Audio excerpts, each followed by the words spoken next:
Así es. Muy buenas tardes. O muy buenas noches tengan todos ustedes, queridos amigos, queridas amigas. Y todos los que están en medio. Bienvenidos una vez más a este su programa favorito, El Círculo de Lectura. Y estamos aquí reunidos para ya terminar, o sea, avanzarle definitivamente y ya poder terminar este libro. Tienen un punto, los que son históricos, en el que para mí en lo particular se vuelven un poco tediosos. Y además se me hacen muy largos porque les voy a confesar cómo trabajo. Un día leo este y un día leo otro. Un día leo este y un día leo otro. Y ahorita ya acabé otro que empecé a leer después de este. Entonces eso me lo hace sentir como que este cabrón es más largo, cuando en realidad sí lo es. Pero bueno, ¿cómo están? Espero de verdad que estén muy bien. Salud, qué bueno que vinieron. Es un gusto, como siempre. Un placer, casi un orgasmo, estar reunidos aquí en este ejercicio de resistencia cultural. Y pues bueno, vamos a dejar de perder el tiempo y vamos a empezar a leer. Te recuerdo que estamos aquí leyendo Juárez y las revoluciones de Ayutla y de Reforma por mi amigo, por mi tío, por mi padrino, el señor Francisco Bulnes. Vamos en la cuarta parte, las revoluciones de Reforma, o la revolución de Reforma, y estamos en el capítulo 7. Agárrense las barbitas porque se van a poner muy buenos. México para los Estados Unidos. El Tratado McLean no lo ha definido persona seria y de estudio. No lo ha defendido, persona seria y de estudio. Los señores licenciados, don Genaro García y don Manuel Cambre, únicos defensores del tratado, son personas serias, pero no de estudio sino de sentimiento y pasiones. Cuando la verdad choca contra su razón, la expulsan, la sustituyen con un balsámico absurdo. Esta clase de escritores esencialmente dramáticos no hacen la historia de su país cuando pretenden escribirla, sino la historia de sus impresiones personales producidas por los acontecimientos que tienen lugar en su patria. Los escritores lógicos han visto que es imposible defender el Tratado McLean, y algunos de ellos, denominados por el espíritu de partido, han intentado defender a los autores del Tratado McLean, condenado resueltamente ese vergonzoso pacto de intervenciones armadas extranjeras sucesivas hasta que México hubiera perdido el último metro cuadrado de territorio. El primero que mojó la pluma en tinta azul y azucarada fue don Francisco Zarco, periodista honorable y de gran talento. El primer argumento de Zarco en defensa de los autores del tratado es que si bien se hacían grandes concesiones a los Estados Unidos, no se le ofrecían todas las ventajas que ellos solicitaban, como lo prueba que tal convención no fue aprobada por el Senado americano. Zarco, siglo XIX, mayo 31 de 1881. A este argumento le falta todo para ser lógico. Zarco pretende que la reprobación de un tratado prueba que no se concede en él todo lo que solicita la parte que lo reprueba. Un tratado puede ser reprobado por un gran número de motivos, y entre ellos puede figurar el que señala Zarco. Del mismo modo que un hombre puede morir a causa de un gran número de enfermedades o accidentes, entre los cuales puede figurar el fusilamiento por asesino. Pero es claro que el simple hecho de que muera un hombre no prueba que fue silenciado por asesino. Concedo a Zarco, por galantería polemista y por 30 segundos, que fuese cierto que el Tratado McLean hubiera sido reprobado porque Juárez no concedió a Buchanan todas las concesiones que pedía. ¿Pero acaso prueba que las concesiones otorgadas fueron patrióticas, dignas, convenientes? Un rico lujurioso propone a una joven que sea su amasia. Ella solo le otorga pasar una noche en su habitación. ¿Queda probada la virtud intachable de la joven con no haber concedido todo lo que le pidieron?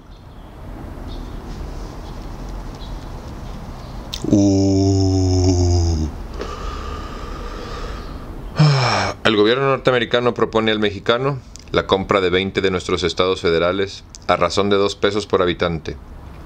El gobierno mexicano solo accede a vender 5 a razón de 3 pesos por habitante. Ha obrado patrióticamente el gobierno mexicano y es digno de alabanza y aún de centenario, por no haber aceptado vender ni la mitad de lo que me propusieron. Tocaba a Zarco probar que lo que Juárez concedía era patriótico y no meterse en las concesiones que no se hicieron.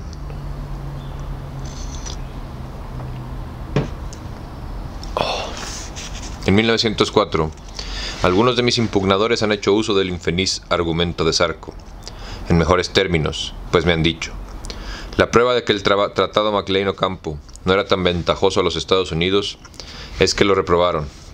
Luego, no era un tratado inconveniente para México. La prueba plena de inequidad contra México del Tratado McLean se encuentra en el texto del tratado. Si en un tratado se lee que un gobierno se compromete a vender la mitad del territorio nacional a un gobierno extranjero, la prueba se encuentra absoluta en las palabras del documento, siempre que el autor lo reconozca como suyo. Cuando en un tribunal, el que otorga un pagaré a favor de un usurero reconoce su firma como buena e irreprochable. No hay juez que pida otra prueba para acceder contra el signatario del pagaré si no paga, a menos que se pruebe que dicho signatario está incapacitado legalmente por locura o falta de edad.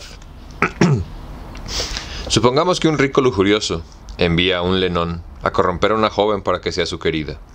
Supongamos que la joven acepta y entre ella y el lenón extienden un documento en el que queda consignada la resolución de la joven de prostituirse por determinada cantidad de dinero, como en OnlyFans. Supongamos que mientras esto sucede, el rico lujurioso encuentra una joven que le agrada más y rechaza ratificar el contrato con la primera joven.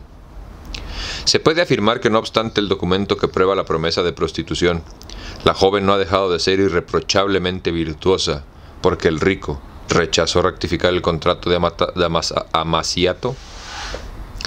El contrato McLean-Ocampo está firmado por McLean y Ocampo, y como lo probaré plenamente, después fue ratificado por Juárez bajo su firma. Este tratado tiene valor de escritura pública intachable, y toda escritura pública causa prueba plena, sin que se admita solicitud de más pruebas, cuando se obra de buena fe, como yo lo hago, preocupándome solamente por hallar la verdad, y se encuentra uno con que un convenio muy ventajoso para una de las partes no es rectificado por la parte a cuyo favor están las ventajas, lo que se hace es inquirir, porque no tuvo lugar la rectificación. Por otra parte, puede haber un convenio muy ventajoso para una de las partes contratantes, y que aunque muy ventajoso para la otra, le ofrezca peligros en relación con un tercero. Por ejemplo, un seductor de mujeres consigue que una joven convenga en ser su amasía o su amasia, y al ir a tomar posesión de la joven, sabe que ésta tiene un padre o hermano terrible y resuelto a matar al que deshonra a su hija o hermana.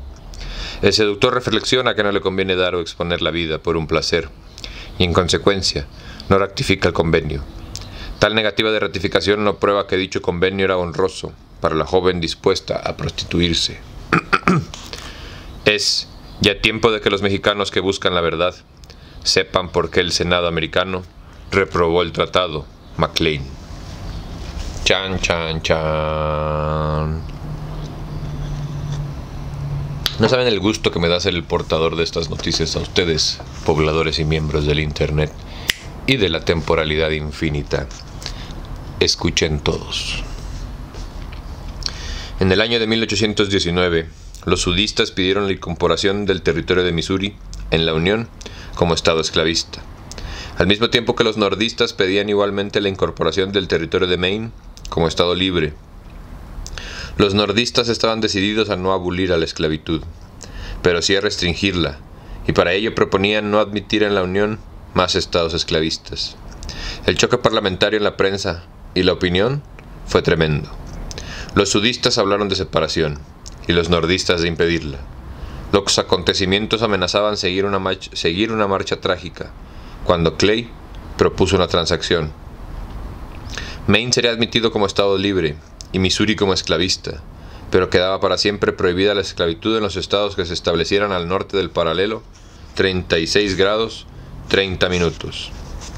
La transacción fue aceptada con indignación por los sudistas y se le llamó desde entonces el Compromiso de 1820, y Clay recibió el título de pacificador.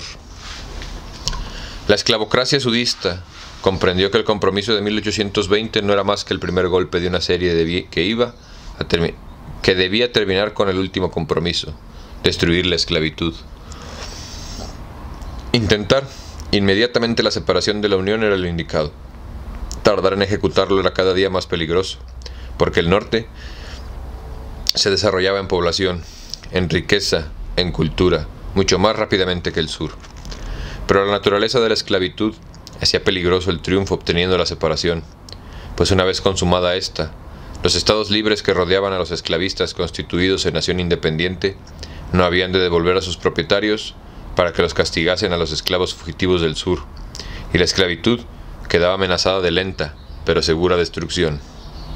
La separación solo debía intentarse como último y supremo y desesperado recurso. La historia de la humanidad. O del hombre blanco, más bien. Bueno, no, la verdad, sí, todos los colores han tenido esclavos desde siempre.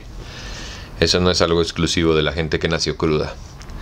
Para conservar la situación, indefinidamente había un medio. El norte, en ningún caso, había de proceder a abolir la esclavitud por medios revolucionarios, propios para la raza latina, promoviendo una repentina insurrección de esclavos, que con las armas y el apoyo de los antiesclavistas consiguieran su emancipación. El carácter yanqui se oponía a semejante procedimiento, y además no era necesario apelar a la revolución para conseguir lo que fácilmente podía obtenerse por disposiciones legislativas. Desde el momento en el que el norte contan lo que cada día, con más elementos de población y civilización, llegará a dominar a su rival en las dos cámaras que constituyen el Congreso Federal de los Estados Unidos.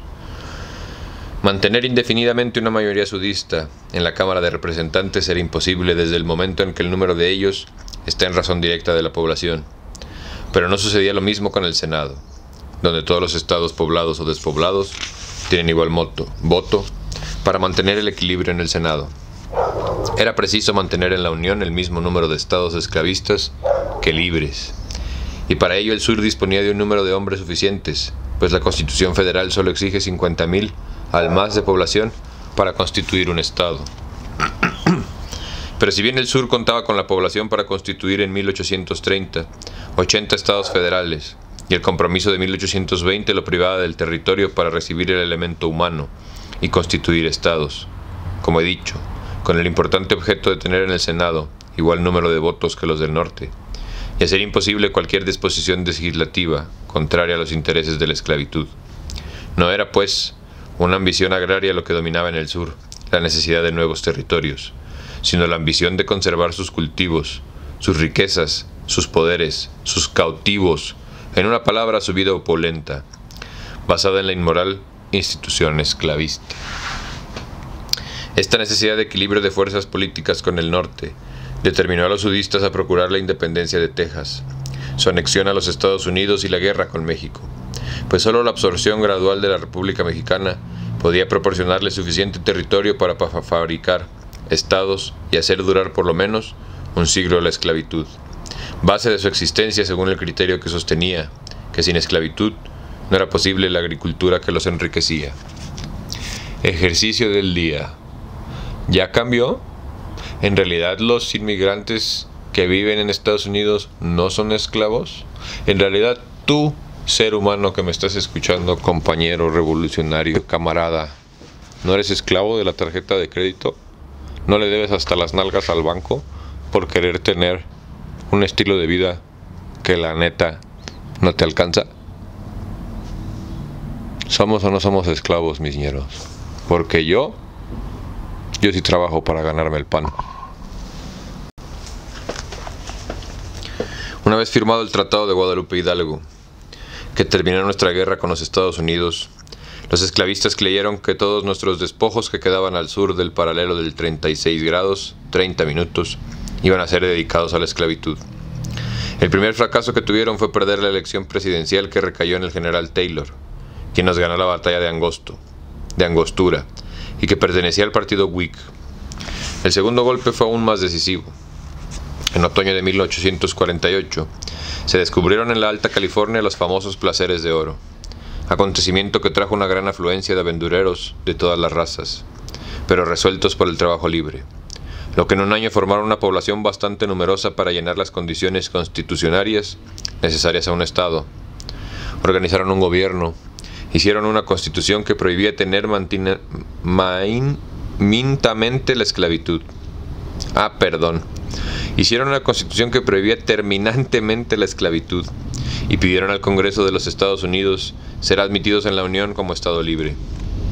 Calhoun, al frente del Partido Sudista, emprendió una oposición que duró 10 meses, que amenazaba terminar con la temida guerra separatista. Clay, el autor del Compromiso de 1820, reunió la fracción moderada de cada partido para realizar lo que se llamó el Compromiso de 1850, que consistía: número 1, que se admitiera California, la Alta, como Estado libre. Número 2, que quedara a voluntad de los habitantes de los territorios de Nuevo México y Utah si habían de admitir la esclavitud. Número 3, establecimiento de los límites de Texas. Número 4, abolición del comercio de esclavos en el Distrito de Columbia. Y 5, hacer más eficaces las leyes sobre esclavos fugitivos para ambos partidos, demócrata y Whig. Esta transacción debía tomarse como la salvación definitiva de la cuestión de la esclavitud. El presidente Taylor murió en julio de 1850 y su sucesor, el vicepresidente Fillmore, se esmeró en el cumplimiento del Compromiso de 1850, salvador de la Unión, en el concepto de la mayoría del pueblo. En 1852 fue electo Franklin Pierce, demócrata del norte, adicto a los intereses esclavistas, pero siendo sobre todo un partidario de la conservación de la Unión, declaró al Congreso que su política consistiría en resistir a todo esfuerzo que tuviere por objeto renovar la agitación sobre la cuestión de la esclavitud, que en su concepto, como en el del pueblo, había quedado resuelta con el Compromiso de 1850. F. Pierce.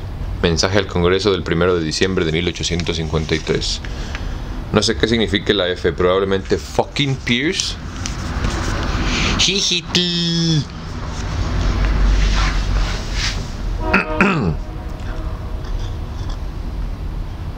Contrólate, marihuano. Los resultados de la guerra con México habían desconcertado profundamente a los esclavistas. F. Bain, 20 Years of Congress. The result of the Mexican War had deeply disappointed them. El resultado de la guerra con México los ha decepcionado profundamente, para los que no hablan el idioma de los cara pálida. En realidad los Estados Unidos habían ganado mucho terreno, pero la esclavitud, poca cosa, un solo estado, Texas, que aun cuando fuese el más grande que Francia, se pudiesen sacar de él más de 20 estados. Su población, aunque esclavista, había resuelto no dejar desmembrar su territorio, cualquiera que fuese su población, ni siquiera ser privada de una milla cuadrada. Bain, obra citada. En 1853 estaba incluido en Nuevo México todo el territorio de Arizona y de Utah, todo el de Nevada, con excepción de Nevada, que podía ser estado mucho más tarde. Arizona, Utah y Nuevo México no ofrecían perspectiva por su extrema aridez para llegar a ser estados. En efecto, Nevada fue declarado estado hasta 1864, Utah hasta 1896, Nuevo México y Arizona aún son territorios. Por último, California había sido declarado estado libre.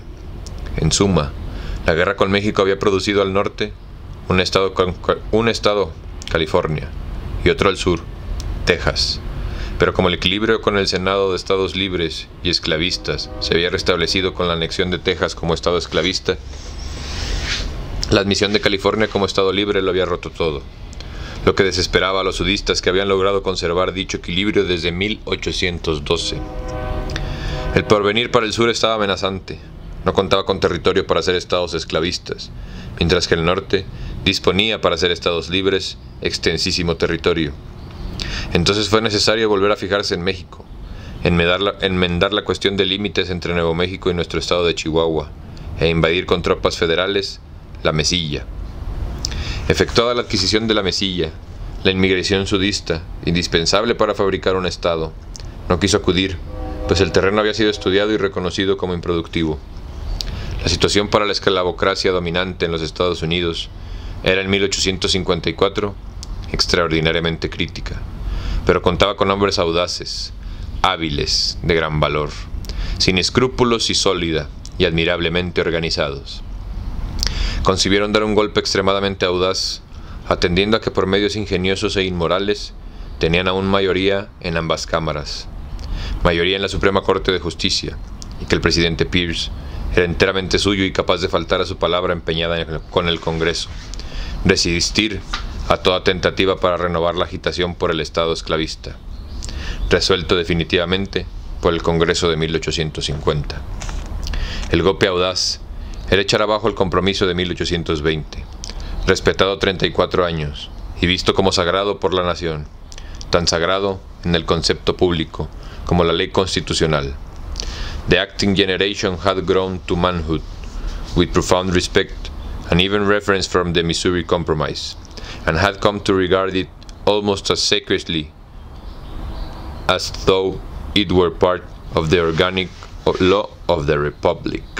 Blaine, 20 Years of Congress. La generación actual ha crecido a la masculinidad, no sé cómo traducir manhood, a la hombría. La generación actual ha crecido a la hombría con profundo respeto e inclusive reverencias por el compromiso de Missouri, y lo han admirado casi tan sagradamente como si fuera parte como si fuera una parte orgánica de la ley de la República. Puras mamadas. El compromiso de 1820 prohibía la esclavitud para siempre al norte del paralelo del 36 grados 30 minutos, precisamente en una rica zona extendida desde la línea septentrional de Arkansas hasta el límite de la América inglesa, midiendo a lo largo 12,5 grados de latitud, y hacia el oeste tocando en los territorios de Utah y Oregon. Esta gran región, ocupada aún por indios bárbaros y atrevidamente recorrida por intrépidos cazadores, podría proporcionar 20 estados. El partido esclavista decidió apoderarse de ella, rompiendo los lazos que hacían posible aún la existencia de una unión. El golpe sorprendió al pueblo entero como si se hubiera puesto a derogar la Constitución. El bill, o el billete, o la ley, ¿no? Así le dicen ellos a este paso de hoja que representa la ley bill. La traducción literal es billete, pero en realidad se refieren a como que al panfleto, a la hoja.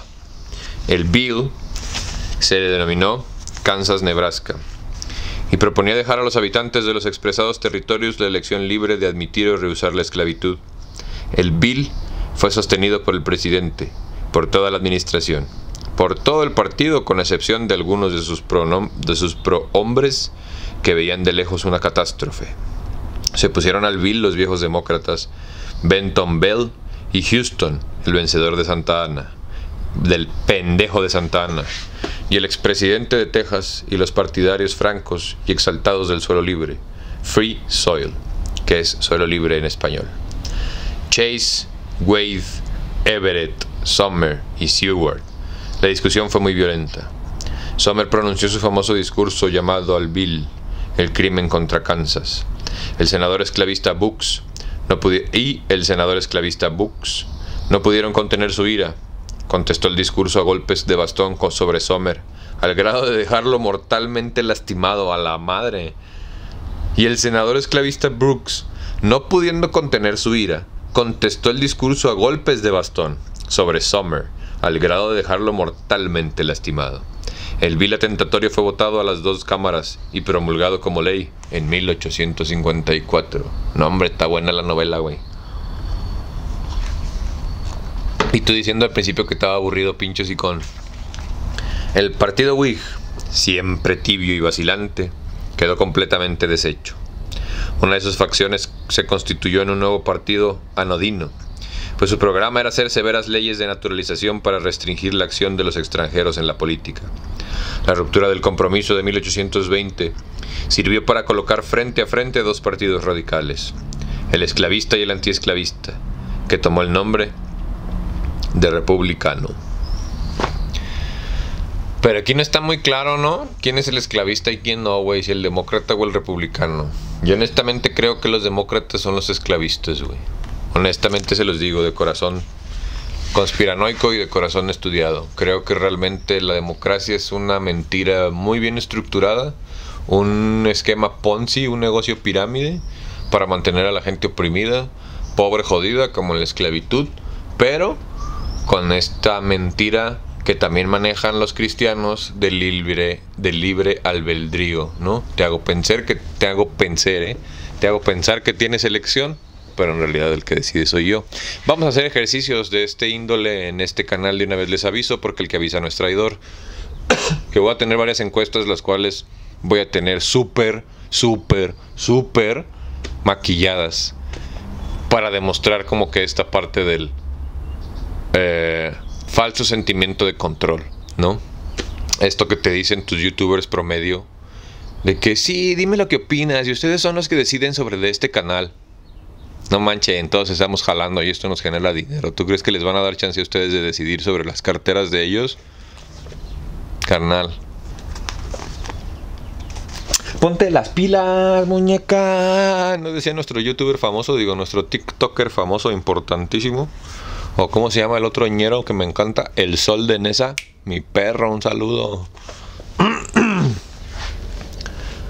A primera vista, el partido esclavista había obtenido un triunfo inmenso y decisivo, haciendo desaparecer la prohibición a perpetuidad del establecimiento de la esclavitud en el inmenso territorio de Kansas y Nebraska. Como Kansas estaba pegado a los estados esclavistas, su población futura debía de serlo, pero los estados libres formaron sociedades para enviar colonos, y no obstante, las grandes distancias que tenían que recorrer en regiones deshabitadas, tuvieron bastante población para oponerla a los esclavistas. La lucha comenzó en terreno legal, y pronto pasó el de la guerra civil. Cuando esta fue reprimida, quedaron frente a frente los dos partidos. El antiesclavista celebró una convención en Topeka, votó una constitución prohibiendo la esclavitud y pidió entrar como estado libre de la Unión. La mayoría demócrata, en las dos cámaras, desechó en 1856 la petición del Partido Antiesclavista de Kansas, negándose a reconocer la legalidad de la convención. El Partido Esclavista tuvo su convención en Lempton, hizo una constitución y no la presentó al voto del pueblo, sino únicamente la condición si debía o no reconocer la constitución la esclavitud. El Partido Antiesclavista rehusó votar y apareció triunfante por un escandaloso fraude, la voluntad pública del territorio a favor de la esclavitud. El Congreso de 1857 rechazó, después de una lucha terrible, la admisión de Kansas como estado bajo la constitución votada en Lecompton. En 1858, el presidente Buchanan anunciaba al Congreso que el partido antiesclavista en Kansas dominaba la situación y que el poder se encontraba en sus manos. The Anti-Slavery Party were thus placed in the descendant, and the political power of the state was in their own hands. Second Annual Message, diciembre 6, 1856. Traducción, por favor. El partido antiesclavista, que estaba colocado como ascendente al poder político del Estado. No, ¿qué? Ah, ok, sí. El partido antiesclavista que había puesto en ascendencia su poder político. ¿Cómo te diré? Es que pinches gringos tienen un idioma bien raro, güey. El partido antiesclavista que puso en ascendencia, que puso su ascendencia de su poder político en sus manos. O sea, que el partido antiesclavista tenía en sus manos su capacidad de ascender políticamente. Algo así. En 1858... espérate, ¿no? Ya. El triunfo esclavista por la ruptura del compromiso de 1820 quedaba nulificado por la actitud resuelta de la mayoría de la población de Kansas contra la esclavitud. No quedaba al sur antes de apelar al tremendo y mortal recurso de la guerra civil, más que imponer un nuevo despojo de territorio a la débil nación mexicana.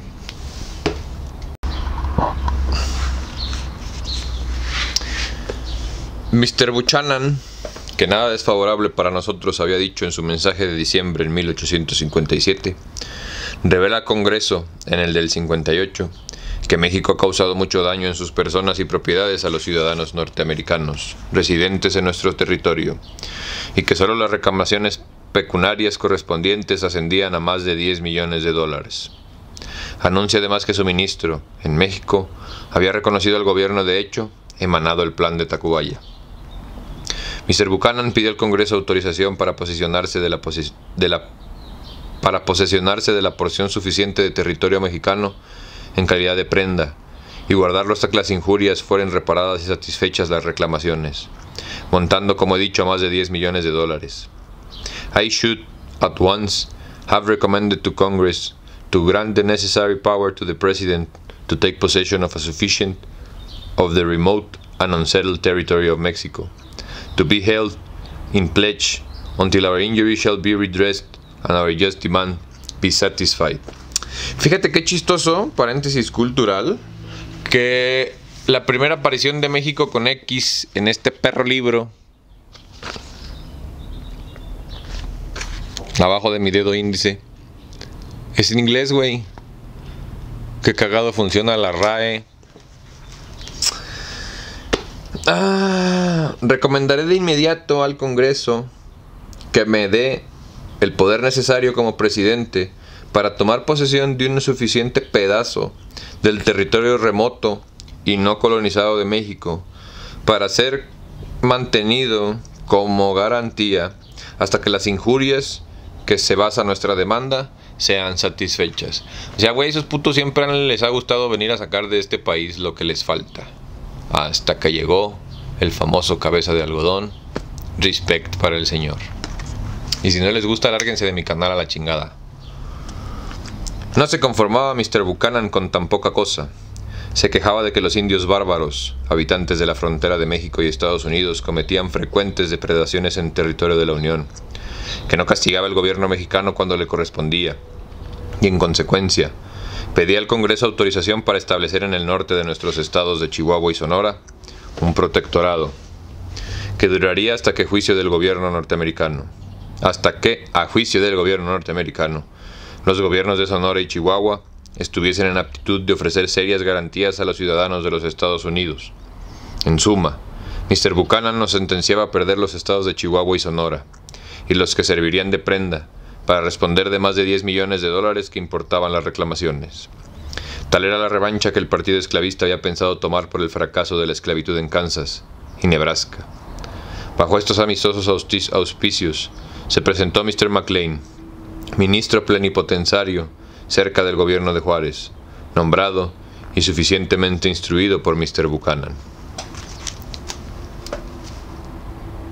Síganse tomando ese pinche whisky mugroso con el nombre del bueno para nada con la de idiotas.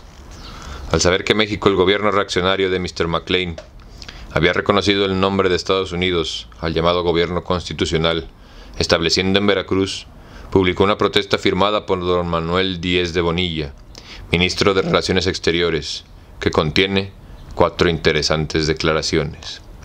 Número 1. Que Mr. Forsyth, ministro en México de los Estados Unidos cuando ocurrió el golpe de Estado de 1857 y el pronunciamiento reaccionario del 11 de enero de 1858, reconoció al gobierno emanado del Plan de Tacubaya y procuró iniciar una negociación para la compra de una porción considerable de territorio mexicano. Número 2. Que no habiendo conseguido su objeto, buscó ocasiones de disputa y mala inteligencia, y que excitó a los ciudadanos americanos a la desobediencia, cuyos procedimientos terminaron con la suspensión de las relaciones políticas entre ambos gobiernos. Número 3.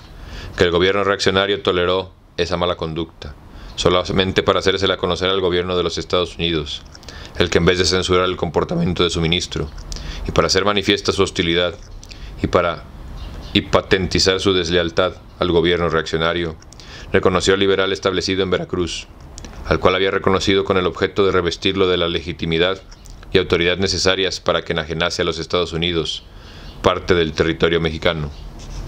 Número 4. Declara nulos todos los convenios y tratados entre el gobierno de los Estados Unidos y el establecido en Veracruz.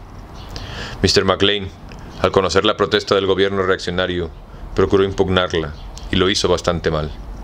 No niega lo de las proposiciones al gobierno tacubayense de comprar terrenos mexicanos, sino que vagamente lo atribuye a otra época, pues dice: esta es la exposición de los hechos que tienen conexión con el reconocimiento del gobierno central de la Ciudad de México por Mr. Freud, hábilmente combinada con otros hechos e incidentes ocurridos en una época diferente y bajo circunstancias totalmente distintas. Nota de Maclean a don Melchor Ocampo, ministro de Relaciones, abril 20 de 1859.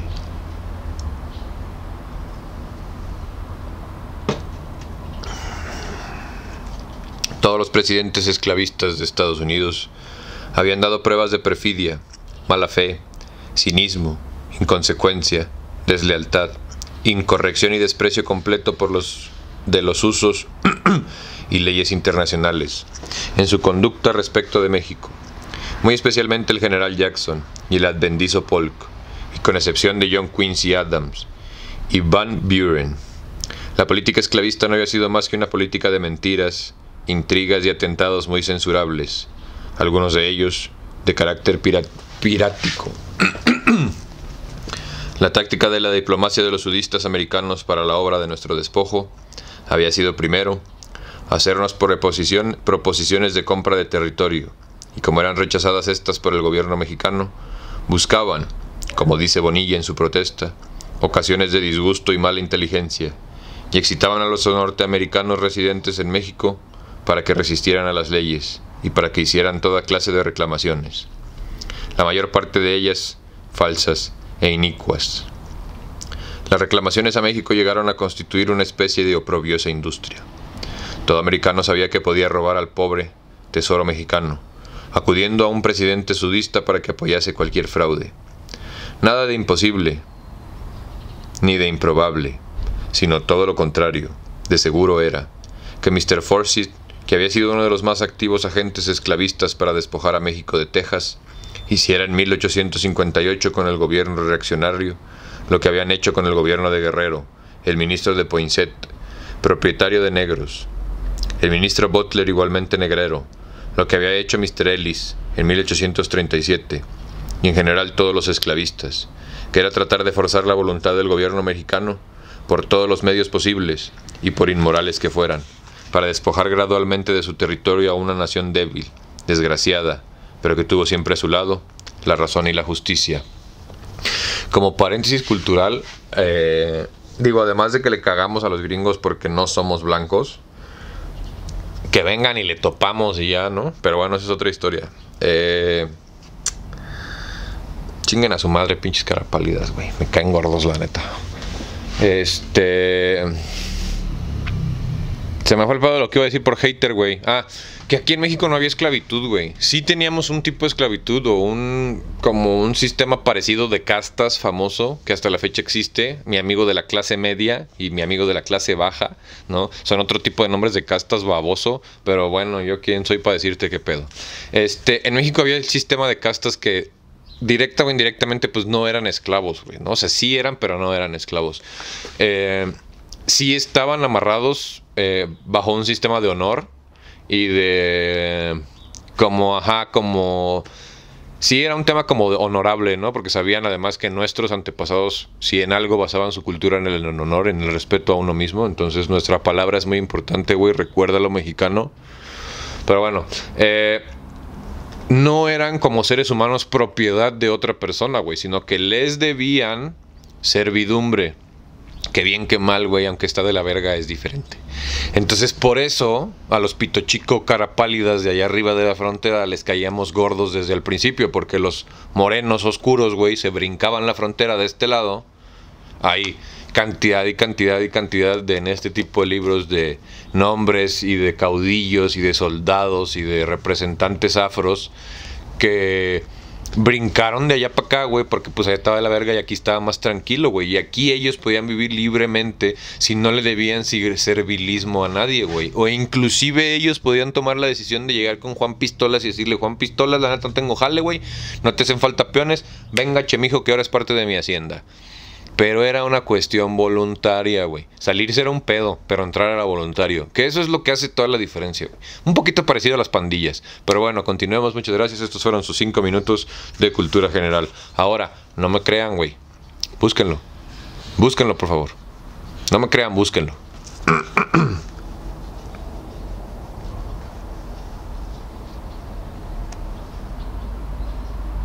Siempre se me olvida cuando me pongo a hablar en dónde me quedé. Pero afortunadamente, Una de las ventajas de tenerlo todo grabado, pues es que podemos regresar a ver dónde chingados nos quedamos, ¿no? Entonces, ¿cómo quería? Perdón, discúlpenme. Regresemos.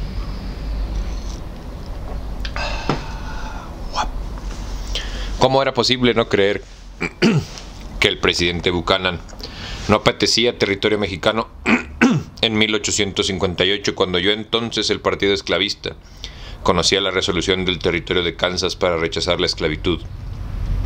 Sin el recurso de la esclavitud de Kansas, no quedaba al sur más que el recurso de procurarse a todo trance territorio mexicano, o apelar al medio último, terrible, desesperado, de jugar el todo por el todo en una guerra civil. La política del sur había sido vandálica para México, y el mismo acto de vandalismo, franco y cínico, había tenido lugar en septiembre de 1853, cuando un cuerpo de tropas norteamericanas ocupó la Mesilla. El gobierno mexicano dio reservadamente órdenes al general Trías, comandante general de Chihuahua, para que se retirara sin hacer resistencia alguna, porque no había fuerzas suficientes que oponer a los invasores. El general Trías, que estaba dispuesto a rechazarlas, cumplió aquella orden, formulando una protesta enérgica contra la invasión.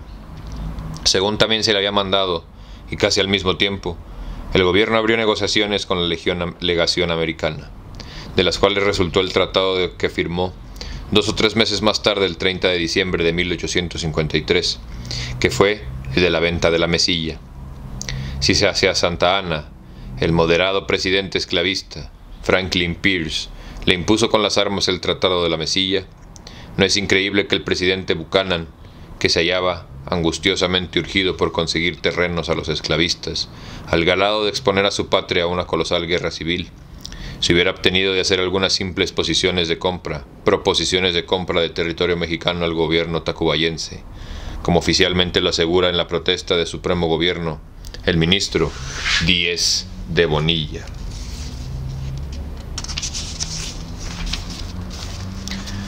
Por las razones expresadas, hay que dar fe completa a las afirmaciones de Bonilla, tanto más cuanto que indirecta, pero eficazmente.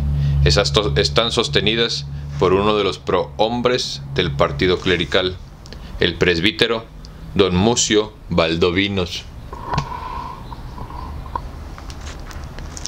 La política del presidente Buchanan ante el conflicto civil mexicano de 1857 al 60 fue tan hábil como inmoral. Reconocía al gobierno de Zuluaga porque por un gobierno conservador se había hecho la forzada venta de la Mesilla, y si Zuluaga hubiera cedido territorio mexicano en cambio del apoyo de Estados Unidos, Buchanan hubiera arrojado a Juárez a cañonazos de Veracruz y habría entregado la plaza a los reaccionarios. El gobierno conservador rehusó la afrenta y el crimen. Buchanan entonces ofreció su valiosa protección al gobierno de Veracruz, quien había conseguido ser reconocido, dando esperanzas al gobierno de los Estados Unidos de que sería escuchado. Simplemente escuchado, sin comprometerse a conceder. Publicaciones norteamericanas y conservadoras aseguran que ofreció desde entonces hacer concesiones. Desgraciadamente, el gobierno mexicano no ha publicado su correspondencia en 1859 con la legislación mexicana en Washington, como ha publicado toda la posterior. Es posible que don José María Mata, enviado extraordinario y plenipotenciario del gobierno de Veracruz, cerca de Washington, haya dejado en su patria todas sus dotes como diplomático, y las simples de simple mortal, como los ojos. El señor Mata no pudo saber en los Estados Unidos en 1859 que ocupaba el poder del partido esclavista, que no tenía más salvación como partido político y como clase opulenta social que despojar a México de su territorio.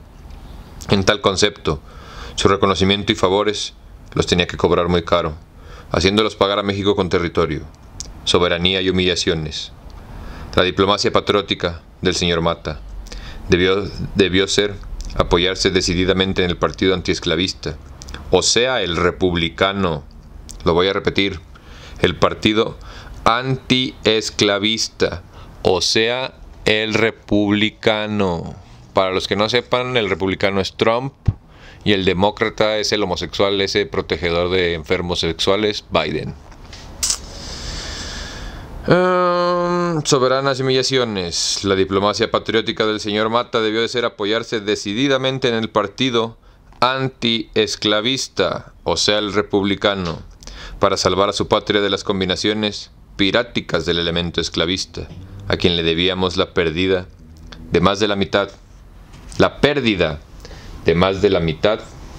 de nuestro territorio. Y así le vamos a dejar por hoy. Fíjate que sí me parece muy interesante el inicio de los partidos políticos. Siempre a mí me ha parecido muy interesante el inicio de los partidos políticos. Creo que como empiezan las cosas, pues es como van a continuar, güey, ¿no? O sea, hay muchos refranes, ¿no? La manzana no cae muy lejos del árbol. Pero, pues me parece muy interesante, güey, ¿no? Insisto, y les comparto esta tesis para que la piensen, güey. O sea, ¿realmente somos libres o solamente nos dan así a tole con el dedo único del cuerpo que nos hace pensar que somos libres y tomamos decisiones cuando en realidad todo ya está tomado y pensado por nosotros? Muchísimas gracias por venir. Yo soy Barbitas. Cuestiona todo lo que veas, incluso este pendejo greñudo barbón que se la pasa cuestionando a todos. Muchísimas gracias por venir. Si te gustó, apóyanos con un pulgar hacia arriba. Si no te gustó, apóyanos con un pulgar hacia abajo. Un comentario nos puedes decir, puedes opinar. O si estás mejor informado que yo, comenta y platiquemos. Muchísimas gracias por venir. Yo soy Barbitas y nos vemos a la próxima.